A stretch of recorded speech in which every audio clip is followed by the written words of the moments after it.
या भावांनो जेवायला. भावांनो तुम्हाला एक सांगायचं आहे मला काहीतरी सध्याला का, बरं सांगतो एक. असं झालं का नाही, मला असं वाटलं लागलं की मला सायकल राईड बंद करायला लागेल, मला असं वाटायला लागलं आता. म्हणजे जेवाय बसलो भावांनो, बाथरूमला बसलो, सायकल रस्त्यावर बसले की भावांनो खोटं बोलत नाही, माणसं 700-800 माणसं मला एका दिवसामध्ये, 1000 एक माणसं मला एका दिवसामध्ये भेटते ते. आता मी ऑन रोड चालतो, प्रसिद्ध आहे आपल्या महाराष्ट्रामध्ये, प्रत्येकजण येते फोटो. सेल्फी घेतल्यानंतर ना माणूस म्हणते प्रत्येक एक जण सगळं फोटो काढा. मला पुढं पोचचं असते, मला एका दिवसात 70-80 किलोमीटर अंतर काढायचं असते. मला 70-80 किलोमीटर अंतर काढायचं म्हटलं तर मला किती तास लागते ते, मला 6-7 तास लागते, बरोबर का. मग फोटो काढण्यामध्ये वाहून 4 तास जर धरून चाललं ना तर मी माझ्या डेस्टिनेशनपर्यंत पोचू शकत नाही. बरं एका म्हणजे जर एका दिवसात जर मी त्या ठिकाणी पोचणार आहे ना तर मला तिथं पोचलं भावनं 3 दिवस लागतात. भावनं एवढा ताप होतो नाही, अक्षरशः खरंच खोटं बोलत नाही.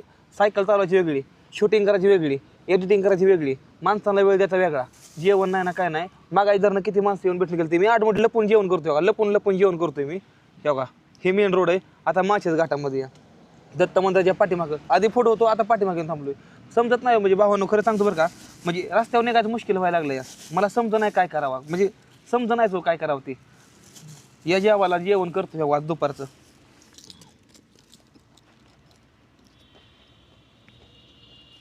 मला